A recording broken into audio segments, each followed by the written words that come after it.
और इसी के साथ हमारे वरिष्ठ सहयोगी जितेंद्र शर्मा और हमारे सहयोगी यादवेंद्र शर्मा भी लगातार हमारे साथ न्यूज रूम से लाइव बने हुए हैं। ईडी ने आज प्रदेश में दस्तक दे दी है। पीएचईडी के घोटाले का उजागर अब ईडी करने वाली है और हमारे साथ हमारे दोनों सहयोगी लाइव जुड़े हुए हैं, उनसे बातचीत करते हैं। यादवेंद्र, आपके साथ हमारे वरिष्ठ सहयोगी जितेंद्र शर्मा भी मौजूद हैं। लगातार हम इस पर इन खबरों को प्रमुखता से चलाते आए हैं। हम उनसे जानना चाहेंगे अब ईडी, क्योंकि बड़े पैमाने पर कार्रवाई यहां पर हो रही है, बड़े नाम उजागर हो रहे हैं, साथ ही मंत्री के आवास पर भी अब ईडी ने दस्तक दी है। मंत्री के कक्ष पर पहुंची ईडी, सचिवालय में पहुंची ईडी। क्या कुछ बड़ा इसके बाद निकलकर सामने आएगा? क्योंकि चुनावों का समय है और लगातार कांग्रेस ये मुद्दा उठाती आई है कि जब जिस प्रदेश में चुनाव होते हैं तब जो केंद्र एजेंसी है वो वहां पर पहुंच जाती है। देखिए छवि, गहलोत कहते आए हैं, लेकिन यहां पर सबसे बड़ी बात है कि विपक्षी जो दल है, विपक्षी जो पार्टी, वो लगातार ये सवाल उठाते आई थी। खुद किरोड़ीलाल मीणा जो कहते आए थे कि इस जेजेएम का जो पूरा मसला है इसको आखिरकार खोला क्यों नहीं जा रहा है, कब ये पिटारा खुलेगा और उसके बाद कब वो नाम उजागर होंगे। और देखिए, जो हमने चीजें बताई उन चीजों पर अमल हुआ और उन पर जांच पड़ताल हुई और जांच पड़ताल करने के बाद दस्तक दी गई। और ये चीज अभी से नहीं चल रही है, पिछले 1 साल से चल रही है, क्योंकि टेंडर जारी किए गए थे।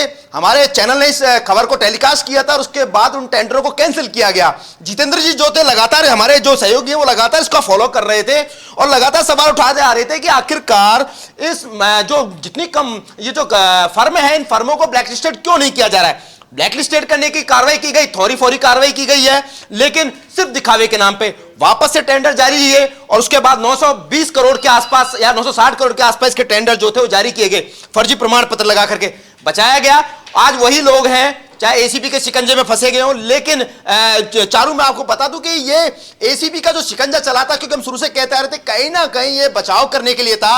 अगर कहीं ना कहीं ईडी के जाल में ये तमाम जो ठेकेदार फंसते या अधिकारी फंसते तो ये मानिएगा कि बड़ी मछली फंसती। यानी बड़ी मछली की हम बात कर रहे हैं महेश जोशी, जो अभी लगातार सिफारिशें करते आ रहे हैं अपने टिकट को लेकर के, लेकिन उनको अभी तक नहीं मिल रही। यानी ये देखिए, ये हाईकमान तक भी, कांग्रेस के हाईकमान तक भी ये पूरा घोटाला पहुंचा और उनको पता है कि कहीं ना कहीं उसमें इनकी भूमिका है, भ्रष्टाचार किया है और इसी के चलते उनका जो टिकट जो जिस वार्ड विधानसभा क्षेत्र से आते थे वहां से उनको नहीं मिला और अभी तक लगातार वो चौखट पे चौखट जा रहे हैं, अपने जूते चप्पल घिस रहे हैं, लेकिन नहीं मिल रहा। बिल्कुल काला चेहरा उजागर हो चुका है। लेकिन अभी मैं पूछना चाहूंगा जितेंद्र जी से, जितेंद्र ये बताइए कि मंत्री की हम बात कर रहे हैं, आखिरकार कब अरेस्ट होंगे ये, क्योंकि भूमिका नीचे से जड़ी हो चाहे ऊपर तक जुड़ी हो, छोटे लेवल का मामला नहीं है। जब तक ऊपर से आपको आशीर्वाद नहीं मिलेगा, जब तक नीचे का कारिंदा काम नहीं कर सकता। सिग्नेचर होते हैं, फाइलों पे आगे बढ़ती है, भूमिका होती है। अगर हम थानों में जाते हैं, कोई एफआईआर दर्ज होती है तो वहां पर जो 120B के मुलजिम बनते हैं उसमें कहीं ना कहीं भूमिका होती है षड्यंत्र रच करके। षड्यंत्रपूर्ण रचा गया है, ऊपर से षड्यंत्र रचा गया है। क्या लगता है आपको, महेश जोशी अरेस्ट होंगे? देखिए, ये सारी चीज़ें तो ईडी की जांच के बाद सामने आएगी, लेकिन जो जलदाय विभाग में टेंडर प्रक्रिया होती है उसमें एक प्रक्रिया होती है कि एडमिनिस्ट्रेशन के पास में, जो प्रशासनिक बॉडी होती है उसके पास में टेंडर की अप्रूवल की जो फाइल तब जाती है जब वो टेंडर प्रीमियम उसका ज़्यादा हो। जेजेएम के कई टेंडरों की फाइलें महेश जोशी तक पहुँची थी और वो भी फाइल पर बैठे हुए हैं, तो ये हम कह सकते हैं कि इस मामले में कहीं ना कहीं महेश जोशी पर भी कार्रवाई होगी। अब ये ईडी के हाथ कितने सबूत लगते हैं, क्योंकि ईडी की कार्रवाई पिछले लंबे समय से चल रही है, तो ऐसे काफ़ी दस्तावेजों को ये खुर्द-बुर्द कर चुके हैं, लेकिन फिर भी ईडी के पास ऐसे कई अहम सबूत है। ये कहा जा सकता है कि जो जलदाय विभाग में जितने भी भ्रष्टाचार हुए हैं जेजेएम में, पिछले 2 साल के दौरान इन भ्रष्टाचारों को कहीं न कहीं पीएचडी मंत्री महेश जोशी का पूरा संरक्षण था। उनके खास मित्र माने जाते हैं एसीएस सुबोध अग्रवाल, जो महेश जोशी के पीएचडी मंत्री बनने के बाद ही उनके द्वारा उनको जलदाय विभाग में लाया गया ताकि उनकी ट्यूनिंग अच्छी बैठे और मिलकर इन बड़ी परियोजनाओं में बड़ा भ्रष्टाचार कर चुके।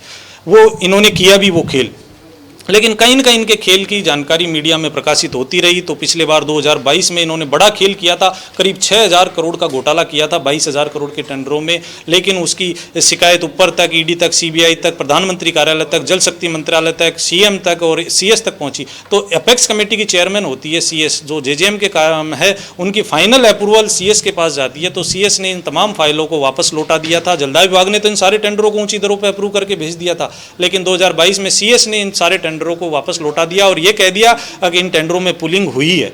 इन टेंडरों में पुलिंग के साथ ही मिलीभगत हुई है, इसी के कारण इनकी दरें ऊंची आई है। तो प्रतिस्पर्धा भी नहीं हुई है इन टेंडरों में, अतः इन सारे टेंडरों को निरस्त किया जाए और दोबारा नए सिरे से इनकी निविदाएं आमंत्रित की जाए। लेकिन यहाँ भी जलदाय विभाग के मंत्रियों का, जो मंत्री है और अधिकारी है, उनका खेल थमा नहीं, उन्होंने फिर से वही खेल रचा। इस बार वो एक स्पेशल कंडीशन डाली थी, वो तो हटा दी, लेकिन इस बार इन्होंने ठेका कंपनियों के साथ में सीधी पुलिंग कर ली। आपको ये काम मिलेगा, आपको ये काम मिलेगा, आपकी कितनी कैपेसिटी है। 2 से 3% में इन तमाम टेंडरों की सौदेबाजी हुई, जिसकी तमाम जानकारियां ईडी के पास पहुंच चुकी है। ईडी इस पूरे मामले पर जांच कर रही थी। अभी पिछले दिनों ही आचार संहिता से कुछ दिन पहले ही करीब 8,000 करोड़ के टेंडरों के वर्क ऑर्डर भी जारी किए गए हैं। उसके बाद ईडी के हाथ बहुत अहम सबूत लग गए, क्योंकि उससे पहले फाइनेंशियली स्वीकृति नहीं हुई थी, तो ईडी मनी लॉन्ड्रिंग का मामला नहीं बनता था। लेकिन जैसे ही ये टेंडरों के वर्क ऑर्डर जारी हुए, वो मामला सामने आ गया कि इसमें लेन देन हुआ है, प्रमाणित हो गई वो चीज़ें, क्योंकि उनकी शिकायतें पहले से ईडी के पास पहुँच गई थी। तो जलदाय मंत्री महेश जोशी का कार्यालय है, जो पिछले दिनों ईडी ने पूछताछ की थी, संजय बड़ाया उनके घर से चलता था। ये प्रमाणित हो चुका ईडी के सामने भी, क्योंकि वहाँ से ही सारे डिसीजन लिए जाते थे। तो संजय बड़ाया और उनकी पत्नी तमाम जो टेंडरों का जो प्रक्रिया थी, उन तक किसी भी चीज़ को पहुंचाने के लिए जलदाय विभाग के जो मंत्री है, उनके ओएसडी थे संजय अग्रवाल, उनके माध्यम से सारी चीज़ों की शुरुआत होती थी। वो कैसे चीज़ को मैनेज करना है, कैसे वो ठेका कंपनियों को उनके पास पहुंचाते हैं, वो चीज़ उनके पास गई। वो उसके बाद भी ये तपन जो गुप्ता है, संजय बड़ाया का साला है, उसके साथ ही नमन जो उसके साडू का लड़का है, इनके माध्यम से सारे ठेकेदार संजय बड़ाया के पास पहुंचते थे। वहाँ इनकी सौदेबाजी होती थी, वहीं लेन देन होता था। सचिवालय के पास में एक होटल, एक रेस्टोरेंट है, वहाँ पर क्लब है, वहाँ पर पैसों का लेन देन होता था। उसके बाद फर्मों को तय होता था कि ये काम किस फर्म को मिलेगा, किसको ये काम जारी होगा। ये तमाम चीज़ें, ये सारी चीज़ें ईडी के पास पहुंच चुकी है। अब ईडी कड़ी से कड़ी जोड़ रही है। उसी के तहत इसका एक छोटा सा पार्ट था जिसके तहत ईडी की एंट्री हुई थी राजस्थान में, वो था शाहपुरा का जो मैसर्स श्याम ट्यूबवेल और मैसर्स गणपति ट्यूबवेल, 900 करोड़ से जुड़े टेंडरों का मामला था। केरल की एक कंपनी के नाम से जो केरल के काम सर्टिफिकेट लाए थे, इरकोन कंपनी जो भारतीय रेलवे की उपक्रम है, उसके फर्जी सर्टिफिकेट बनाए गए और उस मामले पर शिकायतें हुई। लेकिन जलदाय मंत्री और उनके कारिंदों ने, अधिकारियों ने मिलीभगत से इस पूरे मामले को दबा दिया। लेकिन इस मामले को समाचार प्लस ने प्रमुखता से उठाया। उसके बाद इस पूरे मामले में कार्रवाई हुई। ईडी के हाथ महत्वपूर्ण लगे, तो मजबूरी में जलदाय विभाग के मंत्री है, उनको भी एसीबी से कार्रवाई करवानी पड़ी ताकि इस मामले को दबाया जा सके। जो आपने सवाल किया था ना कि एसीबी की कार्रवाई ईडी से पहले क्यों की, वो सारा खेल यही था कि इस मामले का कोई भी सबूत ईडी के हाथ नहीं लगे। सारी मैं उस दिन आप और हम यही मौजूद थे और हम लोग यही बात कर रहे थे कि ईडी की दस्तक होने वाली है जितेंद्र, और उसके बाद अचानक से एसीबी पहुंच जाती है। यानी ये अंदेशा हो गया था कि वहां से जो है कार्रवाई की जो चीजें थी वो सारी चीजें शुरू हो गई है। बचाव कहीं ना कहीं करना था तो कहीं ना कहीं एजेंसी के हाथों करवा दो। और उसके बाद यहाँ पर जोड़ना चाहूंगी क्योंकि हमारे सहयोगी मनोज शर्मा जल भवन से हमारे साथ लाइव जुड़ गए हैं और लीलाधर जो कि एसीएस सुबोध अग्रवाल के आवास पर इस वक्त मौजूद है। जी मनोज, आप जल भवन पे इस वक्त मौजूद हैं, अधिकारी वहां पहुंच चुके हैं, वहां पर भी कार्रवाई चल रही है, क्या माहौल वहां देखने को मिल रहा है? जी बिल्कुल चारू, बताना चाहूंगा जहां तक जल भवन की बात की जाए तो यहाँ पर तनाव कहते हैं शांति छाई हुई है और आपस में कानाफूसी का दौर है। जैसा कि तस्वीर में मेरे वरिष्ठ सहयोगी हैं मोहन दिखा रहे हैं, दिनेश गोयल हैं मुख्य अभियंता विकास परियोजना के, उनके जो कक्ष है, उनका जो कार्यालय है, उस पर जो टीम है ईडी की वो कार्रवाई कर रही है। यहाँ अंदर जितने भी कागजात हैं अनियमितताएं बरतने के, उनकी जो जांच पड़ताल की जा रही है और कक्ष के बाहर केंद्रीय रिजर्व बल के जो जवान है वो तैनात कर दिए गए हैं। उन तस्वीरों को भी दिखाना चाहूंगा जहां पर साफ तौर पर लिखा हुआ है, आओ हम बनाए भ्रष्टाचार मुक्त भारत, और राजस्थान सरकार जन स्वास्थ्य अभियांत्रिकी विभाग में के जो स्लोगन दिया है, आओ हम बनाए भ्रष्टाचार मुक्त भारत। दूसरा अगर स्लोगन जो लगा हुआ है उसकी बात की जाए, राजस्थान सरकार जन स्वास्थ्य अभियांत्रिकी विभाग, रिश्वत लेना एवं देना अपराध है। साफ तौर पर यहाँ ये संदेश दिया गया है कि कोई भी यहाँ काम कराने के लिए आता है तो वो रिश्वत न ले न दे। लेकिन अगले अपन स्लोगन की तरफ चलें तो इस स्लोगन में साफ तौर पर इस कार्यालय में कोई रिश्वत की मांग करता है तो कृपया अधिकारी को बताएं। अब किस अधिकारी को बताएं ये जानकारी इसमें नहीं दी गई है। तो कह सकते हैं जिस तरह से जल जीवन मिशन की बात करें चारू, तो कह सकते हैं जो पुरानी कहावत चली आ रही है, जल है तो कल है और जल है तो जीवन है। लेकिन जल को कल के लिए और जल को जीवन से जोड़ने के लिए जिस तरह से सरकार द्वारा महत्वाकांक्षी योजनाएं चलाई गई, हर घर में नल हो और उसमें जल हो। इस कार्य के लिए, क्रियान्विति के लिए जिन जिम्मेदार लोगों को ये जिम्मेदारी सौंपी गई कि आपको आमजन को पेयजल पहुंचाने के लिए व्यवस्थाएं करनी है, और इन व्यवस्थाओं के दौरान कहीं ना कहीं ठेकेदारों से मिलकर जो घोटाले किए गए हैं या जिस तरह से भ्रष्टाचार सामने आ रहा है, ईडी को इसमें एंट्री हुई है और कह सकते हैं एक बड़ा घोटाला देखने को मिले। फिलहाल जो कार्रवाई है ईडी की यहाँ पर चल रही है, जिस तरह से आगे बढ़ते हैं, और यहाँ पर साफ तौर पर देखा जा सकता है दिनेश गोयल, मुख्य अभियंता विकास परियोजना, कह सकते हैं इनके जो हाथों में जिम्मेदारी है पूरे प्रदेश में विकास की नई परियोजनाएं जो बनती हैं, जिनसे कि आमजन को राहत मिलती है, आमजन को पेयजल मिलता है, वो जिम्मेदारी इन मुख्य अभियंता के हाथों में है। लेकिन जिस तरह से अब जो तस्वीरें सामने आ रही हैं, यहाँ पर ईडी द्वारा कार्रवाई की जा रही है, तो कह सकते हैं कि कहीं ना कहीं एक दुखद खबर इसको कहा जा सकता है कि सरकार द्वारा आमजन को राहत पहुंचाने के लिए योजनाएं चलाई जाती हैं, और जिन जिम्मेदारों के हाथों में जिम्मेदारी दी जाती है वो कहीं ना कहीं उसका ढंग से निर्वहन नहीं कर पाते, जिसके चलते जो जांच एजेंसियां हमारे साथ ही लीलाधर भी हमारे साथ लाइव जुड़े हुए हैं। लीलाधर, आप एसीएस सुबोध अग्रवाल के घर के बाहर मौजूद हैं, क्या कुछ हलचल आपको वहां देखने को मिल रही है इस वक्त? जी चारू, बिल्कुल बताना चाहूँगा, जल जीवन मिशन के जो एसीएस है सुबोध अग्रवाल के बाहर के हम जो हालात देखने के मेरे साथी जो कैमरामैन साथी विश्राम सैनी आपको दिखाने की पूरी कोशिश करेंगे। जो बात करें इसके, जो बात करें यहाँ पे सुबोध अग्रवाल के घर के बाहर की बात करें तो यहाँ पर एक आम जनता में एक कौतूहल का विषय बना हुआ है कि किस प्रकार से कार्रवाई हो रही है और क्या कार्रवाई हो रही है, क्योंकि कहीं ना कहीं आम जनता में भी ये विषय लगा हुआ है कि कहीं ना कहीं जो हजारों करोड़ रुपए के जो जल जीवन मिशन को लेकर जो घोटाले की बात सामने आई है, उसको लेकर ईडी ने आज छापेमारी की कार्यवाही इस योजना से जुड़े अतिरिक्त मुख्य सचिव IAS अधिकारी सुबोध अग्रवाल के कार्यालय गए और उनके घर के बाहर भी छापे की कार्रवाई की गई। ईडी के अफसर दोनों जगह पर फाइल सर्च कर रहे हैं। इस मामले में पहले भी IAS अधिकारी अग्रवाल से पूछताछ करने की बात सामने आई है। ईडी ने कुछ सप्ताह पहले इस मामले को लेकर जुड़े ठेकेदार और अन्य लोगों के यहाँ भी छापे मारे थे। इस मामले में ईडी की टीम ने छापेमारी के दौरान 2.5 करोड़ रुपए की नकदी भी बरामद की थी। इसके अलावा ईडी की टीम ने एक सोने की ईंट भी बरामद की थी, जिसका वजन 1 किलो वजन बताया गया था, जिसका बाजार मूल्य 60 लाख रुपए से अधिक था। फिलहाल इस मामले को लेकर अब अधिकारियों के यहाँ भी छापे मारे हैं। ईडी की टीम के जो PhD मंत्री महेश जोशी पर पूरी नजर बनाई हुई है। साथ में मंत्री महेश जोशी के करीबी ईडी की रडार में है। इस दौरान रिटायर्ड राजस्थान प्रशासनिक सेवा के अधिकारी महेश मित्तल, प्रॉपर्टी कारोबारी संजय बड़ाया, प्रॉपर्टी कारोबारी कल्याण सिंह काव्या, अधिशांशी अभियंता विशाल सक्सेना, मायालाल सैनी और ठेकेदार पदम जैन के घरों पर ईडी के सर्चिंग अभियान चलाया जा रहा है। लीलाधर एक सवाल, लीलाधर मेरा आपसे एक सवाल, कार्रवाई बिल्कुल हुई है, सबसे बड़ी बात आपने बताया सारे प्रॉपर्टी कारोबारी हैं, मुझे थोड़ा आप बताएंगे कि ये क्या क्या चीजें जो है वहां से फिलहाल बरामद की गई है क्या, क्योंकि कुछ विगत दिनों कार्रवाई हुई थी यहाँ पर ईडी ने जब कार्रवाई की थी, कुछ डॉक्यूमेंट्स जो थे, कुछ गैजेट्स जो थे इन ठेकेदारों के घर से उठाए गए थे और जो सीधे इनके पास कैसे पहुंचते थे सरकारी दस्तावेज, वो थोड़ा ब्रीफ करेंगे क्या यहां से कुछ चीजें ऐसी मिली है यहाँ पर?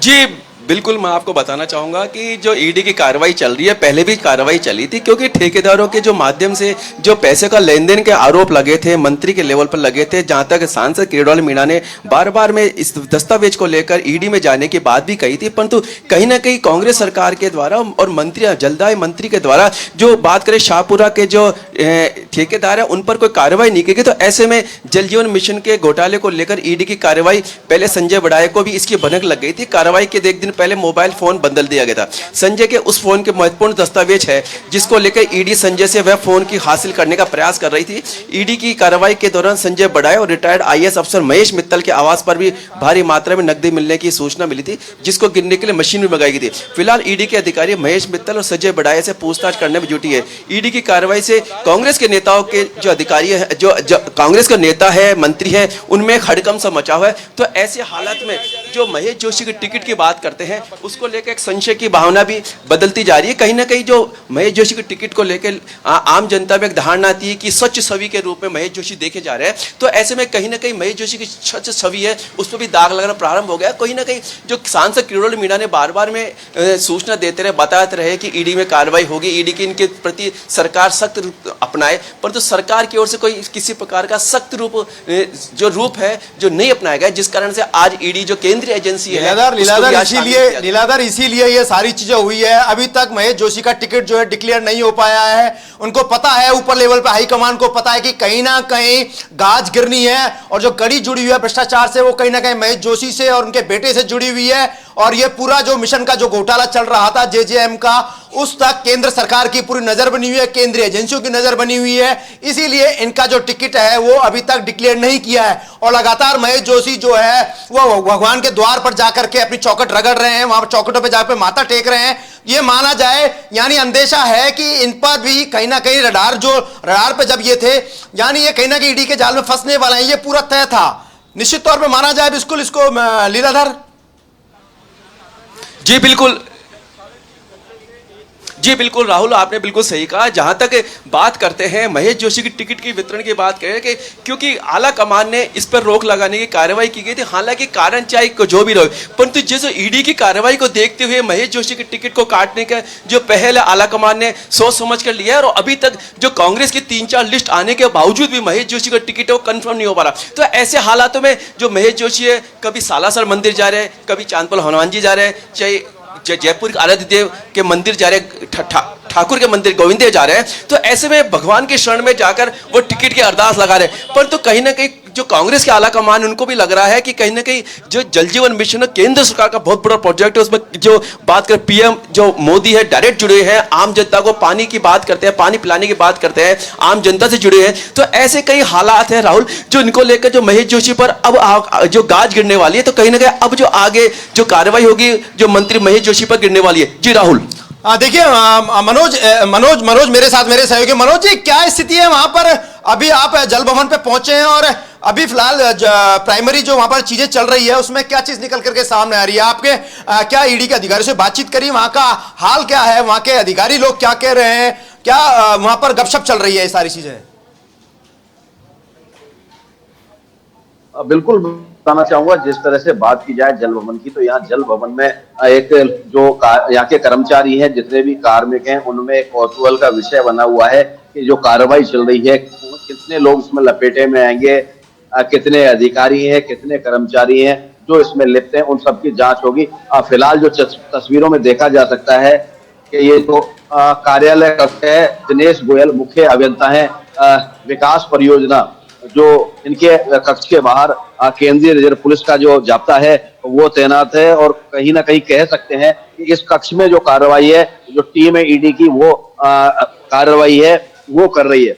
विस्तार से यदि इसको राजनीतिक तौर पे समझा जाए, तो जैसा कि जो कांग्रेस पार्टी हो या भाजपा हो या हो, यहाँ पर जो चर्चा की जा रही है, ईआरसीपी एक मुद्दा यहाँ पर बनाया जा रहा है कि किसी भी तरह से ईआरसीपी को लागू किया जाए, जिससे राजस्थान के जो पूर्व के जिले हैं 13 जिले और वर्तमान जिलों की संख्या देखें तो 21 जिले लाभान्वित हो सके। वहां के 21 जिलों के जो निवासी हैं, चाहे शहरी क्षेत्र हो चाहे ग्रामीण क्षेत्र हो, और चाहे वहां की जो खेती होती हो, किसानों के लिए भी जो पानी है वो दिया जाए। तो जिस तरह से पूरे प्रदेश के पेयजल व्यवस्था के लिए जो खाका तैयार होता है, जो परियोजनाएं तैयार होती हैं, वो इस जल भवन से तैयार होती हैं, और उनको फिर जमीनी रूप दिया जाता है जहां जहां जिस क्षेत्र में ये जो विकास परियोजनाएं होती हैं। और जो जैसा कि तस्वीरों में हमने दिखाया था कि जो कक्ष है वो विकास परियोजना के मुख्य अभियंता दिनेश गोयल का है, जहां पर यह कार्रवाई चल रही है। तो कह सकते हैं कि पूरा जो एक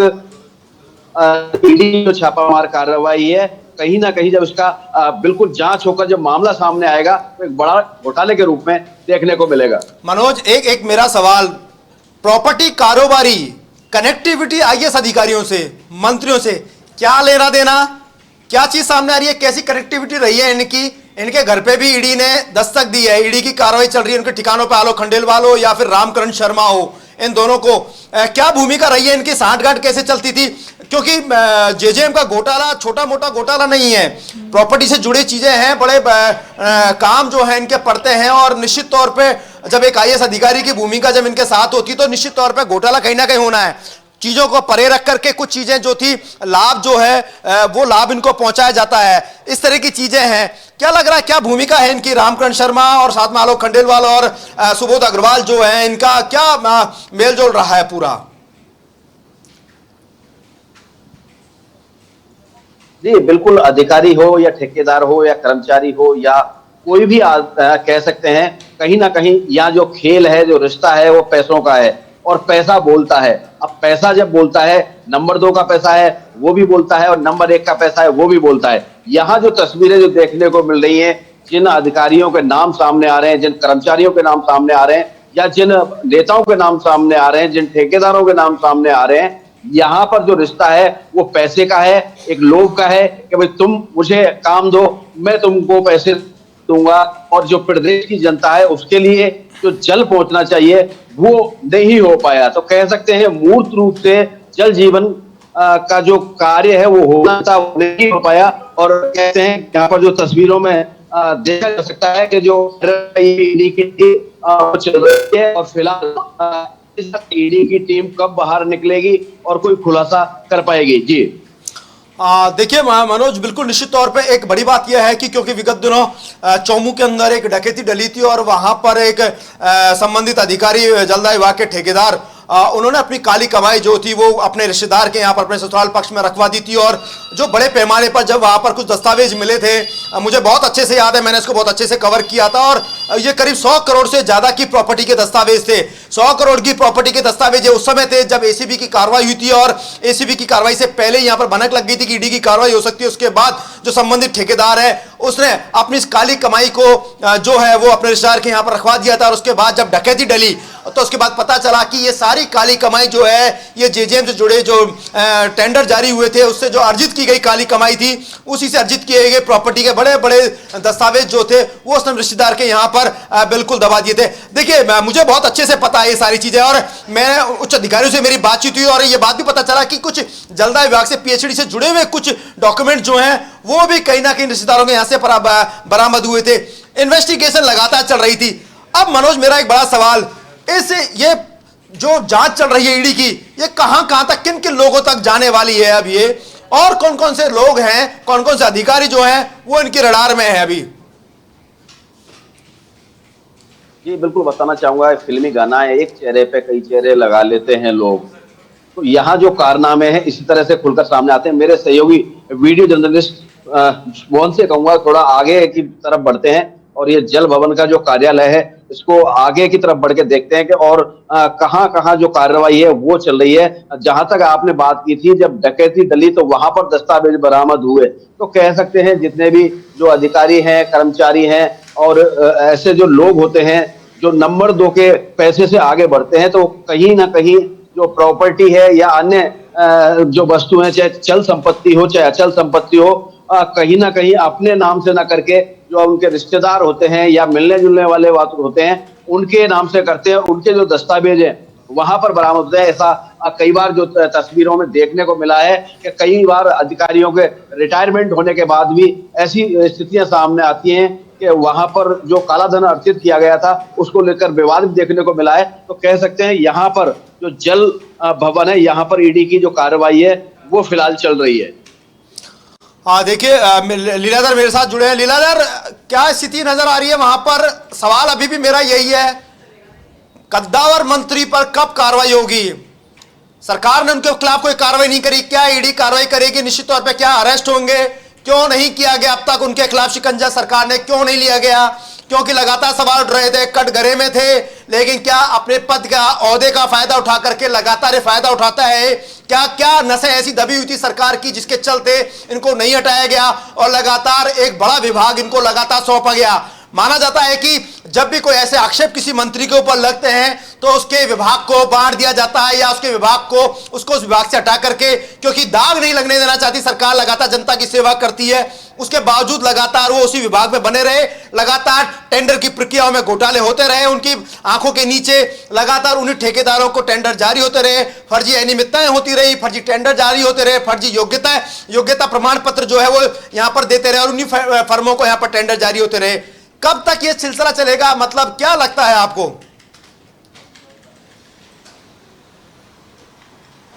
जी बिल्कुल, आपको बताना चाहूँगा सुबह 9 बजे से कार्रवाई चल रही है, 1:30 बजे से मतलब 1.5 घंटे से अभी अधिक का समय हो गया, ईडी की कार्रवाई चल रही है। और जहाँ तक देखे जाए आईएएस अधिकारी है सुबोध अग्रवाल के घर पे ईडी की कार्रवाई चल रही है और अंदर कार्रवाई चल रही है, गाड़ियाँ खड़ी है और स्टाफ इसका है जो अंदर बाहर नहीं जा सकता है, जो अंदर से एक लॉक किया हुआ है। अभी जो अंदर का स्टाफ है उसने लॉक किया हुआ है ताकि कोई मीडिया का या कोई अवांछित व्यक्ति कोई नहीं जा सके। और जहाँ तक बात करें, आपने बताया रिश्ते का, ये रिश्ता क्या कहलाता है?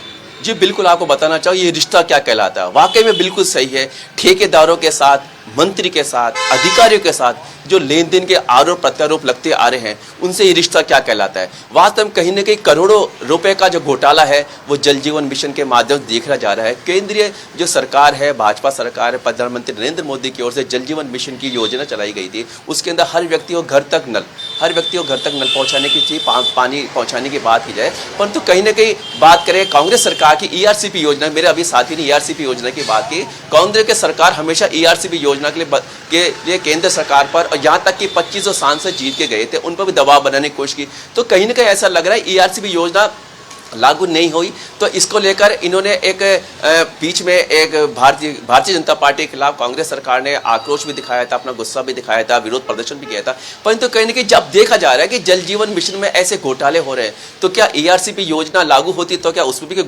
कोई किसी प्रकार की जो लगाम बात की जाए, मंत्री पे बात की जाए, महेश जोशी के आपने कहा कि महेश जोशी पे कार्रवाई कब तक होगी, बात बिल्कुल सही है। अभी तक भी ये बात सच के दायरे में, वक्त का इंतजार करना पड़ेगा थोड़ा सा। मेरे साथ मेरे सहयोगी जो हैं जितेंद्र, वो अभी जस्ट मेरे साथ आए हुए, जुड़े हुए हैं, कुछ ना कुछ कोई ना कोई खुफिया जो है इंफॉर्मेशन वो लेके आए, क्योंकि लगातार वो खुफिया सूत्रों से लगातार अपनी इस पूरे घोटाले को यहां तक उन्होंने उजागर किया है।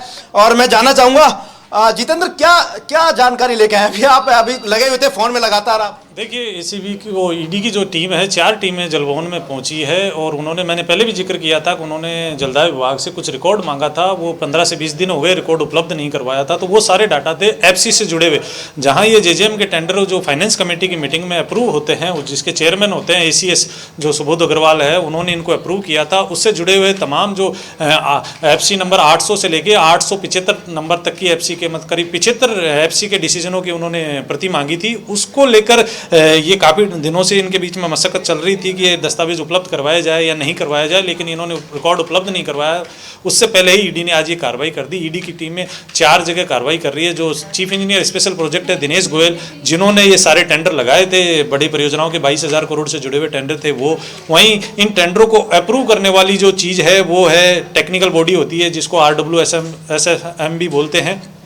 उसके अंदर ये तकनीकी बिड में रखे जाते हैं, फिर वहाँ से ये अप्रूव होके और फाइनेंशियल जो एफसी की मीटिंग होती है उसमें जाते हैं। उन चीज़ों को ध्यान में रखते हुए जो ये दस्तावेज मांगे गए थे इन्होंने दिए नहीं थे, तो आज 4 जगह कार्रवाई चल रही है। जो सेक्रेटरी बोर्ड है उसके शुभांशु दीक्षित है, उनके कार्यालय पर भी जो ऑफिस है उसके अंदर कार्रवाई चल रही है। वहीं चीफ इंजीनियर शहरी है KD गुप्ता, इनके कार्यालय में कार्रवाई चल रही है। शाहपुरा और जो जयपुर ग्रामीण के जो टेंडर हुए थे उन टेंडरों को लेकर, जिसमें कि श्याम ट्यूबवेल और गणपति ट्यूबवेल है, उसके दस्तावेजों से जुड़े मामलों को लेकर कि कार्रवाई क्यों नहीं की गई थी, इतने दिनों तक उस कार्रवाई को पेंडिंग क्यों रखा और बाद में उस मामले को ठंडे बस्ते में डाल दिया। इस दौरान उस फर्म को करोड़ों रुपए का पेमेंट किया गया और साथ ही 8 बड़े कार्य थे, उनके वर्क ऑर्डर भी जारी किए गए, जबकि विभाग की जानकारी में आ गया था कि ये सारे सर्टिफिकेट फर्जी है, फेक है, लेकिन उसके बावजूद भी उस फर्म को वर्क ऑर्डर जारी किए गए, पेमेंट किया गया। तो इन मामलों को लेकर तो CE अर्बन के कार्यालय में कार्रवाई चल रही है। वहीं 22,000 करोड़ के प्रोजेक्टों से उनकी स्वीकृति को लेकर चीफ इंजीनियर स्पेशल प्रोजेक्ट और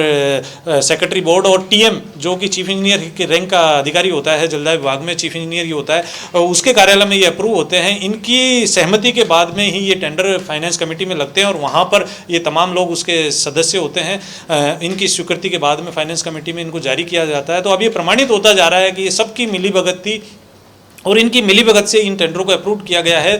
तो आज ऐसी जो ईडी की टीम है वो सही ठिकाने पर पहुंची है। उन्होंने जो पिछले दिनों उनके हाथ जो सबूत लगे थे उसके बाद में आज जो ये कार्रवाई हो रही है वो उन्हीं कार्यालयों में की जा रही है जिनसे जुड़े हुए दस्तावेज थे और जहां इनकी मिलीभगत के चलते और ये भ्रष्टाचार का खेल हुआ था उन कार्यालयों में ये कार्रवाई चल रही है। जी जितेंद्र, एक बड़ी बात, घोटाला 2022 में बिल्कुल चीजें सामने आ गई थी, आपने खबर दिखाई थी, टेंडर कैंसिल कर दिए थे, अधिकारियों की भूमिका बिल्कुल क्लियर हो गई थी।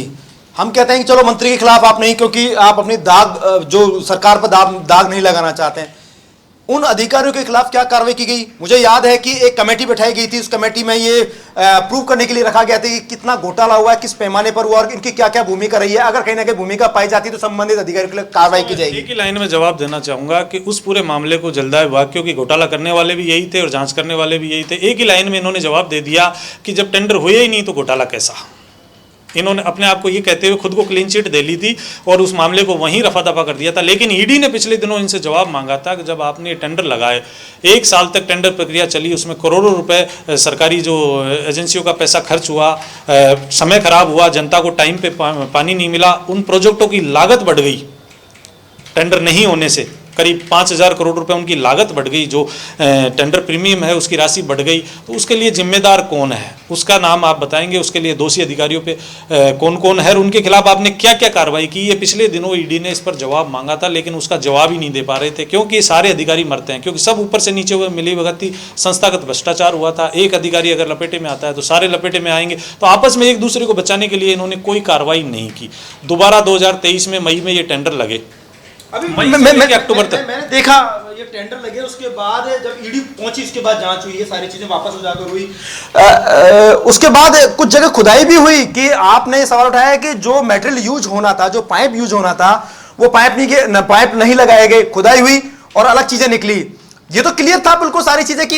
ये पूरा मामला था जो गणपति ट्यूबवेल और श्याम ट्यूबवेल का था, उसके फर्जीवाड़े का। एक तरफ उसने फर्जी दस्तावेजों से करीब 957 करोड़ रुपए के टेंडर थे वो हासिल किए। उन टेंडरों में फर्जी तरीके से हासिल करने के साथ ही इतना संरक्षण मिला हुआ था इन दोनों फर्मों को, संजय बड़ाया, पीएचडी मंत्री, एसीएस, हर कोई इनको बचाने के लिए लगा हुआ था, क्योंकि ये मोटे कमीशन इन लोगों को उपलब्ध करवा रहा था वो। तो उसने डीआई की जगह, जो डक्टर आयनर पाइप होते हैं, उनकी जगह एचडीपी पाइप लगाया। ये मामला उजागर हुआ, जांच हुई, जांच में वहाँ डीआई की जगह एचडी पाइप मिले। तो उस फर्म को बचाने के लिए इन्होंने रातों रात वहाँ पर काम चलवाए। विभाग के अधिकारी, इंजीनियर, फील्ड इंजीनियर है, वो मना कर रहे हैं। जग जाएगा बिल्कुल, ये दिख रहा था, हमने भी देखा तस्वीरें में है वो सारी चीजें। उसके बाद भी उस फर्म पे कोई कार्रवाई नहीं की। पाइपलाइन डाल दी ना, पहले नहीं डाली थी, अब डाल दी। मतलब उसको हर तरीके से बचाते हुए आ रहे थे। लेकिन कहीं न कहीं देर है, अंधेर नहीं होता है सरकारी प्रक्रिया में। जब पूरा इतना बड़े लेवल पर यह भ्रष्टाचार उजागर हुआ तो अब कार्रवाई तय होना था कि कार्रवाई होनी है। ईडी आई, ईडी के डर से अब एसीबी भी कार्रवाई कर रही है। पहले एसीबी भी इस मामले पर कोई कार्रवाई नहीं कर रही थी। एसीबी को भी साल भर पहले इस पूरे प्रकरण की शिकायतें मिली हुई थी, लेकिन दबाव में थी, एसीबी कार्रवाई नहीं कर पाई। जब सरकार का इशारा हुआ तो इस पूरे मामले को अपने एसीबी ने कैप्चर कर लिया।